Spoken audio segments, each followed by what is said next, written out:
Well, hello to everybody here. It's Teresa Sanderson, and I'm super excited to connect with you again for another episode of the Nurse Entrepreneur Spotlight. This is our opportunity to shine the light every week on a different nurse entrepreneur and share their story of how they got into business and the kind of work that they're doing and what's led them that direction. Now more than ever, nurses are looking for choices in their career. And so I believe the Nurse Entrepreneur Spotlight just kind of bridges a gap between, the nurse who's working traditional bedside nursing and even being able to explore or consider entrepreneurial opportunities. Today, we have some awesome guests with us. We have Nancy Heyerman and Brenda Kizzire, who are from Odonatacare, and I love what they're doing. Am I saying that correctly, ladies? Odonatacare? Yes. Odonatacare. Perfect. Okay. And so these two gals are really something special. Nancy and Brenda are both nurses who are certified in hospice and palliative care. They have a combined experience in hospice of 45 years. So there's a wealth of wisdom there. And also, they have founded their company, Odonatacare, while they're both working full-time as RN case managers in the hospice field. So this is a very unique opportunity to interview with them and also share an exciting resource that they've developed that really can be utilized by every hospice and help nurses save time and energy while at the same time improving the patient and family experience with education that they're receiving. So love what you gals are up to. Welcome to the show today. Thank you, Teresa. Thank you. Awesome. Yeah, I'm so excited to have you both here. And I know you've worked in hospice and you continue to work in hospice today. Tell me, each of you take just a moment and kind of share your beginning experience, maybe as a nurse, or were you always in hospice? Tell us a little bit about the environments that you worked in and what that was like for you. Go ahead. Well, I'm the oldest, I guess, so I'll start. I love it. And I've been a nurse since 1976, actually, a long time. Okay. And I practiced a lot of different types of nursing, just about everything but OB and surgery. Okay. And I wanted to get into home health at one point, and there were no positions available. So hospice was available. Didn't know anything about it really, but jumped in and will never turn back. It was my niche that I found immediately. Because I've had so much experience so long. I love the ability to bring all that experience into the autonomy of being a hospice nurse, because you are out there on your own practicing in a bedside. You can't run down the hall and get help. So I'm thrilled that there are young nurses coming into hospice. We need them. And yet sometimes I wonder, oh my gosh, how can they do it without having 30 years under their belt like I did before I came into hospice? But that's how I landed here. And fortunately, a few years later, this beautiful woman came into our facility, our company that I work for, and we saw each other immediately. And now Brenda can tell you her story. Oh my gosh, I love that. I by chance, I've grown up in hospice. I've been a nurse since 1986, and I did my 2 years on med surg, and I couldn't do nights anymore. And I fell into the home health world in the rural when hospice was just starting. And I have been in hospice end of life my entire career. Wow. So I feel like I have by accident grown up and watched it grown with it.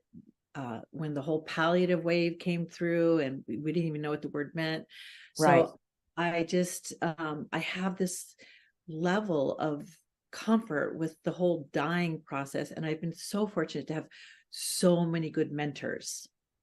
And so that's part of, what we're doing is just sharing that knowledge. So my whole career has been in end of life.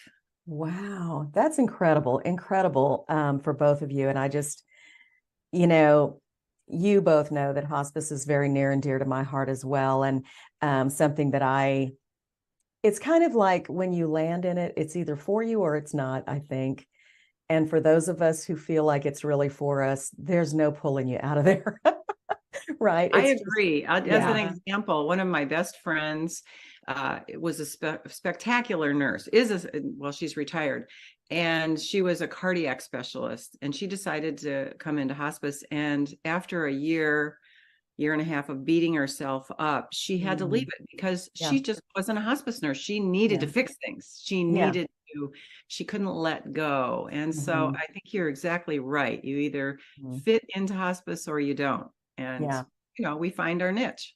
Love that. Love that. So, you know, you all have a very unique product, and I'm going to go ahead and show up your book. And thank you for sending me a copy. But your book is called The Care Plan and A Path to Comfort for the Hospice Patient. I love it. And it's a very simple care plan inside for symptom management and all kinds of things. And before we get into talking about the book, what I'd love to talk about is what drew you both into entrepreneurship. And also, I recognize you're both still working full-time as RN case managers in hospice, which is, wow, I just got to say hats off. But you continue, the cool thing about that is you continue to learn and grow and see what's happening that's new for patients and families that you can, I'm sure, add to the care plan and that kind of thing. But what drew you both to start the care plan and step into entrepreneurship? She got us into this, so I'm gonna Come on, Brenda. tell the story. Well, I've been a nurse my whole life and a hospice nurse, and so on my phone when we got digital phones, I was filling it up with stories, short stories, like, oh, don't forget that moment. And when Nancy and I clicked as colleagues and friends, I'm like, let's write a book together. She's like, I'm in. So we started writing this book of short stories. And we got a lot of interest. We had some publishers. Nancy's a natural writer. I am not a natural writer. Okay. And so then COVID hit, and we realized we need this tool, and we had time on our hands. Nancy had all these writing skills. I had all these stories and words, and together we molded it.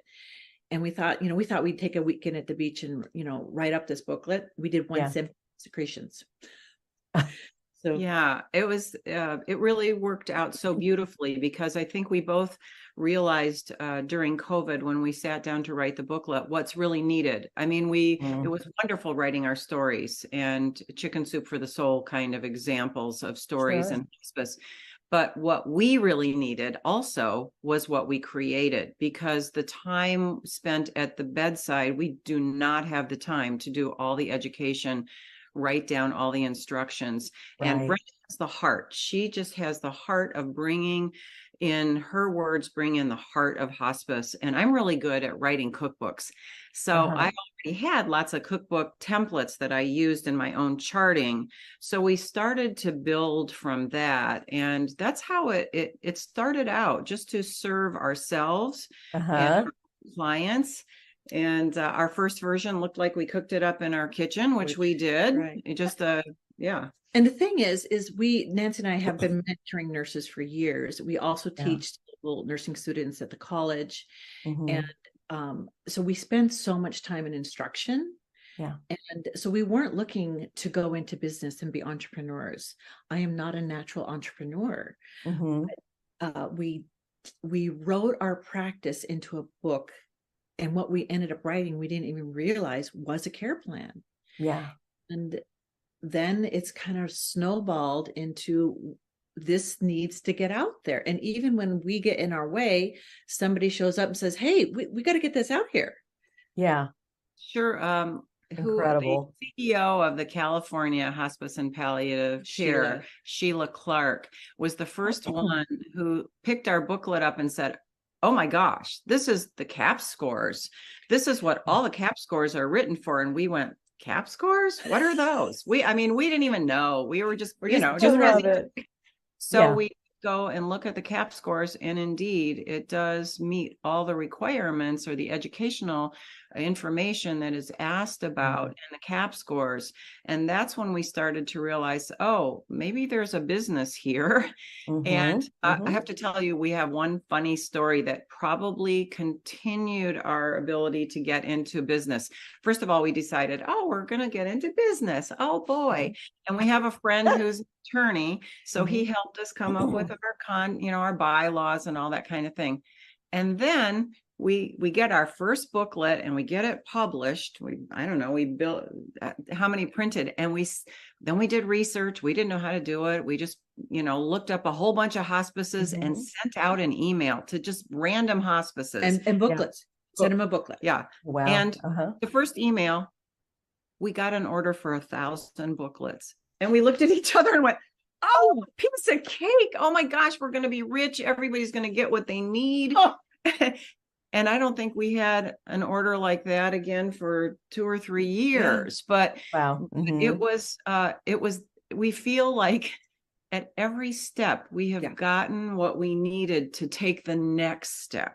Right. Because we're like, I just don't know what to do. And just recently, the perfect person came to us with all the skills we don't have and said, I want to work with you. I love it. So it's like right when we're like, because there's just so much, we keep learning how much we don't know. Yeah. Yeah. And then where to conquer and divide, you take that, because the magic and the joy is sitting here doing this together and creating. That's where we're really good. But then there's the laundry that has to be done in the business. I love that though. And I believe that, what I'm hearing in your story is you saw a need, found a need, and filled it, right?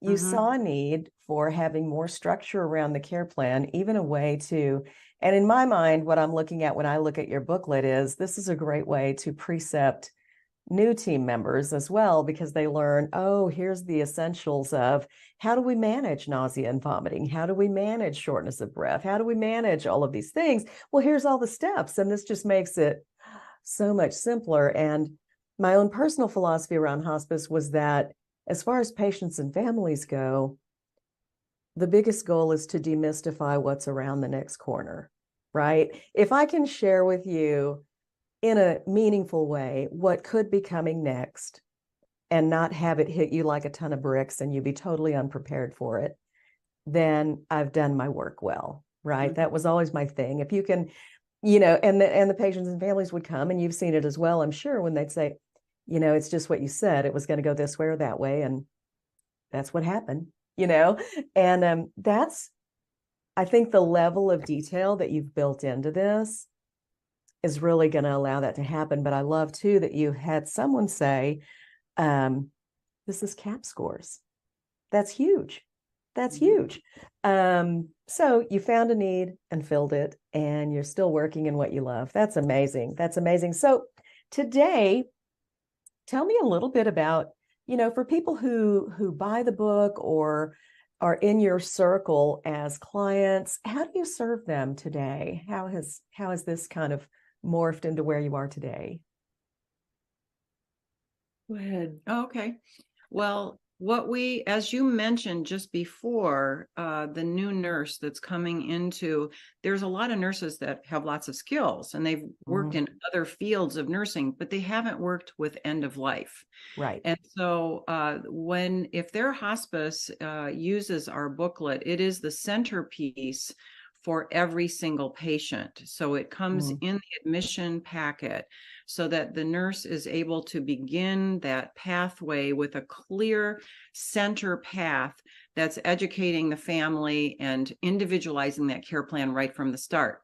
But we are finding that's one of the reasons we've done several videos that teach those nurses that are new to end of life how to use the booklet, because it's kind of a crash course in hospice nursing, as you said.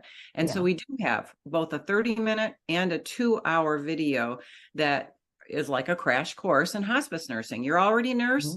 How do you move? How do you step into hospice nursing? Right.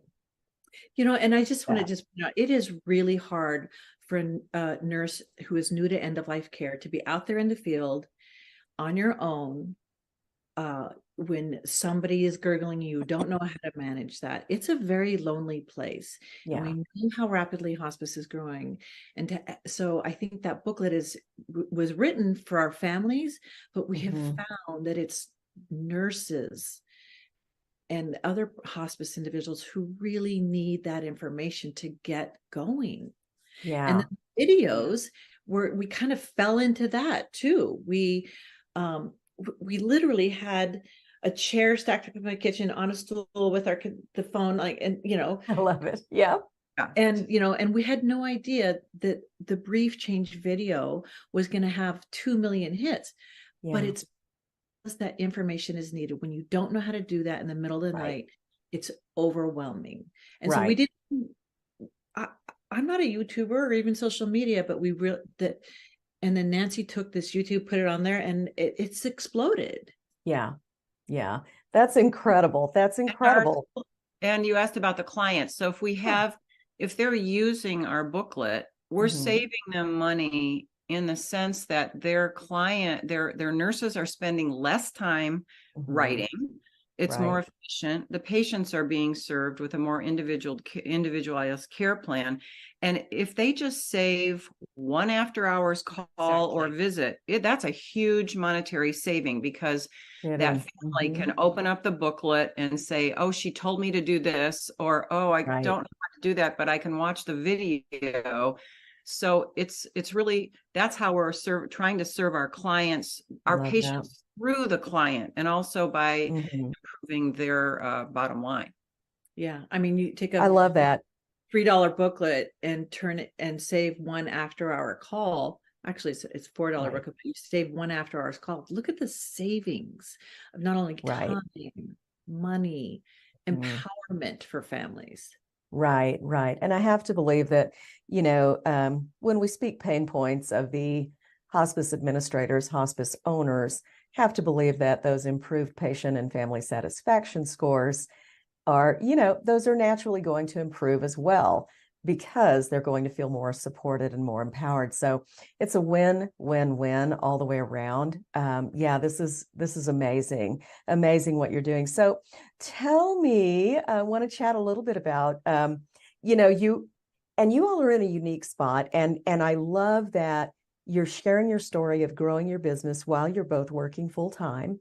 And I think that's really important for other aspiring nurse entrepreneurs to know, that we don't have to let go of our positions in nursing to be able to do something. Will it require a little bit more of us? Yes, if we're going to do both. But it is doable. And I started the same way. So I would love to just hear from you. What do you enjoy most about this entrepreneurial venture and working for yourself in that role? Well, I think for me, I get this huge satisfaction when, we know we have a good product. We've known that from the beginning. It's been vetted. We have, Ira Byock and Susan Block, who's like, they've endorsed it. So we know we have a good product. And, but just making that contact, getting somebody to actually read it. And when they see the value, they're like, oh my gosh. So what I'm saying is being seen. Seen, and that this work is important. It's needed. I think one of the very first people, that first 1,000 book order, it was a hospice aide who really saw it and went, oh my gosh. Wow. So needed. And because we run into a lot of, we already have our own booklet. Well, everybody's got their own booklet because we have to meet requirements. And I think our motto, care is the treatment. Oh yeah. And if you do the care, everything else falls into place. And our culture has, and I see how it has happened, is meet the requirements and hopefully get some care done in the process. Right. I get huge satisfaction when people get that paradigm shift, is do the care, this is how. And that just makes me feel seen. Yeah, absolutely. Love that. What about you, Nancy? Well, I'm going to go back to my personal experience, and that is that my dad worked for a company until he was 38, and then he became an entrepreneur and did a wonderful job for himself and his family, and loved being an independent contract or an independent owner. And so I feel like personally, I'm walking in my dad's, he's not around anymore, but I feel like it gives me such satisfaction to feel like I'm walking in my dad's footsteps. I feel him. I love that. I love that. Both beautiful perspectives. That's great. One of the things I would like to ask you now, and Brenda, you hit on something earlier. You know, we're always learning more about what we don't know, and that's kind of the entrepreneur's journey, right? It's kind of like peeling an onion. You take care of this, and then what about that? Oh my gosh! Wait a minute, there's another. So I totally get it. The QR code. Yeah, that's the latest thing. You're like, oh, right. QR code on the booklet. Okay. No. I love it. I love it. So, you know, there are a lot of nurses today, and I'm sure that you all have seen the pain as same as I have. Nursing has been suffering for a long, long time. And I believe the pandemic only fueled what was already happening, to the point that nursing dissatisfaction and stress and anxiety just rose to the top, to where the public could see it, right? I believe that everybody in the world now is aware of the nature of what's going on in nursing. And so I think we all know there are nurses at the bedside, whether they're in hospice care, they're in the hospital or clinic, who are probably at the bedside today wishing that they had something more, wishing that they could have some balance in their lives, maybe be doing some work that they really felt like was meaningful, something they could pour their passion into. And maybe they've thought of starting a business, but they don't know how. What one piece of advice would each of you share with that nurse? I feel really clear on this point. I'm excited to be asked this question because I'm one of the business people I know I have been my whole life. I'm a worker bee. I get a lot done. And I think you have to do what you love. That's important. But that's easy to say when you have kids and a job. And so you have to get rid of the things that aren't important. And for me, I had to, and I've always thought of myself as very organized, but I have to, it's Nancy who has taught me computer skills, organizational skills. She gets more done than anybody on planet Earth, I'm sure of it. But learning, like these in the younger generation, they're more technologically adept. Find what works for you. Spend time learning to get organized so that the things that aren't important can fall away, and you have time to do the things that are important, the things that bring you joy. And I think that my growth, technology wise, writing wise, organization wise, I have learned so much from Nancy. She has been my mentor on this, just by watching her. And so I just think that there's just not enough time in the day. So do what's important, do what you love, get organized so that you can do that. Great advice. And this is what I would say.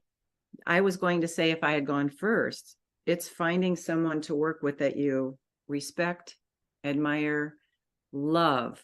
I mean, we love each other at this point. We've gone through so much. Doing it by myself, I wouldn't have been able to do it by myself. No, I didn't have, and I didn't have the skills that Brenda brought, all of her love of hospice, her experience, her heart. We just have, we are so lucky that we're kind of bookends, and we meet in the middle and we create together. And it's just a beautiful thing. That's what we love about this business. If I was an individual doing it by myself, I would say, intend and draw someone in that you trust, that can help you understand what you need to know, what you don't know. And we have been so fortunate. And as I said earlier, I think the universe has supported us at every level. When we needed someone, we would say, we need the next person with the bigger vision. And that person would come along and then supply, oh, here's a printer for you. Here's an editor. So we had to fantastic. always bring in the people who could do what we couldn't do.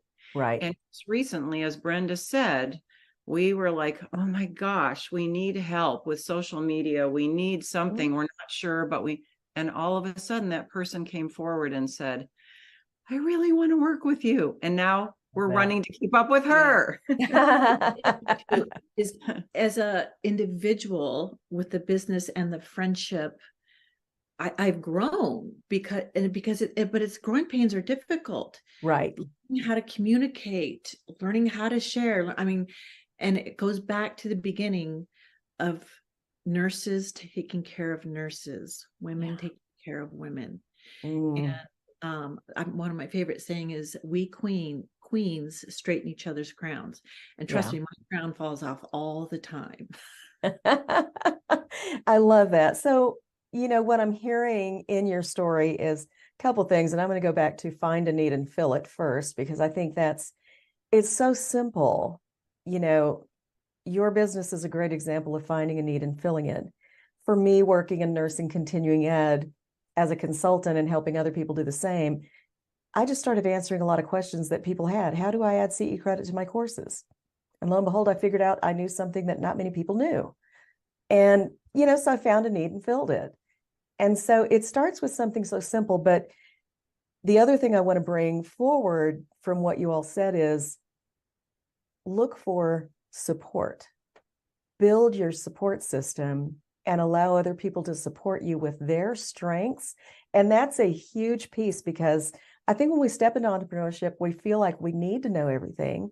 We are supposed to know everything, but we all have strengths and weaknesses, and we are truly stronger together. That's the beautiful thing. So thank you for showing up that way. I just think it's beautiful, because, and as you share, when we continue to find other people who step in, that's great.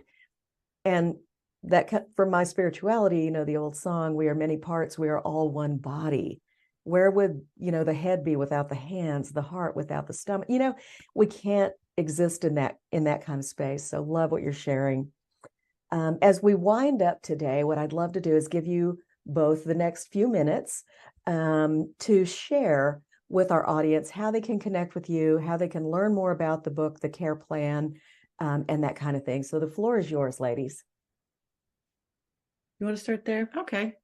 Well, Teresa, why don't you hold up the booklet again, if you will? I've got one handy, but you've got one right there. This is our booklet, the care plan, and it is truly a care plan. And we want this to be utilized. We really want it at the bedside of every patient who is admitted to hospice, because ultimately our goal is to serve the client. We want everyone to have a comfortable death. And we've got lots of information in there that is really, really beneficial, and it's easy to use. As Teresa mentioned earlier, the things that we always want our clients to be ahead of the game, to understand what might be coming around the block. And they are anxious. There's a lot of anticipatory grief going on with this group. And there were a couple of things in that booklet that I'd really like to highlight.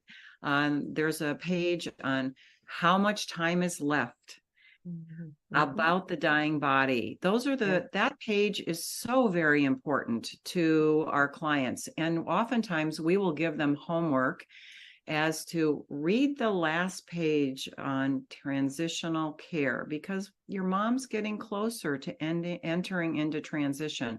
So we try to use it as both a teaching point from our point of view, but also letting them use it as an educational tool, so that we give them homework. Yeah. And that's one of the other things that we do provide to our clients, is a list of tips on how to get the very most out of the booklet, so that they are purchasing it. It is an investment for their company to put it in every admission packet. We want them to get the most out of it. Yeah. And I think that we all learn so differently. And so older couples like a booklet in the home, they can touch, they can read, they can turn the page. And we know that the younger generation, all these caregivers, if it's not on their phone, they're not looking at it. Yeah. And so I think that our website, part of the reason it's been well received is because that information is there. Yeah. And you know, the care plan connects to the YouTube connects to the care plan. And so there's is for the visual people. Mhm. And, you know, and there's a lot of nurses out there, you know, going on social media, which I'm just not a social media person, but they're Mhm. out there. And I'm so Yeah. happy they are. And they're these young, vibrant nurses, and people are wanting to follow them. Right. And because there's a story, and that's what, and Nancy and I were older, but our stories have depth. Our bedside experience has depth. And so Mhm. whether it's the YouTube or the care plan, and also when I think that one of the highlights of the care plan is in the back when it talks about what does transition into dying actually look like? Mhm. What does active dying actually look like? And when families, you know, and I try before that say, you know, I want you to read these 2 pages. And then what happens is instead of us having to pull families into seeing what's happening, when they've read it, I should really go, I think they're in transition, that it's right in the booklet. They're doing exactly that. Yeah. That's not only time saving, but it's empowering for the families to get there in an easier way. They're Mhm. not being pulled. They're going on their own I because love that that. information's at their fingertips. And we do have a digital version too, so that you can get the hard copy or the digital version. And we're very proud to say that we've just published our Spanish version. So we do have a beautiful Spanish translation. And we're very, very happy to serve the Hispanic community that way. Love Um, that. yes, and we are on all social media now, so that if you are on TikTok or Instagram or Facebook or whatever it is, if you look up the care plan, we will be there. Our goal is to get placed in some of the larger hospices Mhm. around the country, so that as many patients as can take advantage of this booklet, they will have it at their fingertips. And a future plan and hope is to have an interactive digital version. So if grandma's on hospice, everybody can sign in and they know what meds are given. There's a journal. And so so that's a hope for the future. Nice. That sounds amazing. Sounds amazing. So the best way for people to connect with you is through social media. Is that right?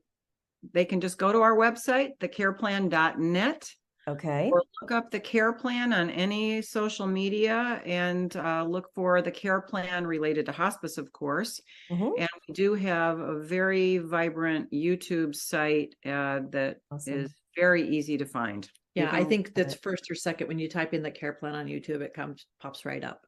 Fantastic. Fantastic. Okay. So I want to thank you both again for sharing time with me today. I know this information is invaluable for our audience. And so thank you again for the work that you're doing to improve and advance end of life care in hospice, and for sharing time with us. I appreciate you. We're very honored to be included. Thank you, Teresa. Thank you for you are most welcome. And for our audience here, I hope you've enjoyed this episode. This concludes today's session, and we will see you next time on the Nurse Entrepreneur Spotlight. Bye for now. Thanks. Bye-bye.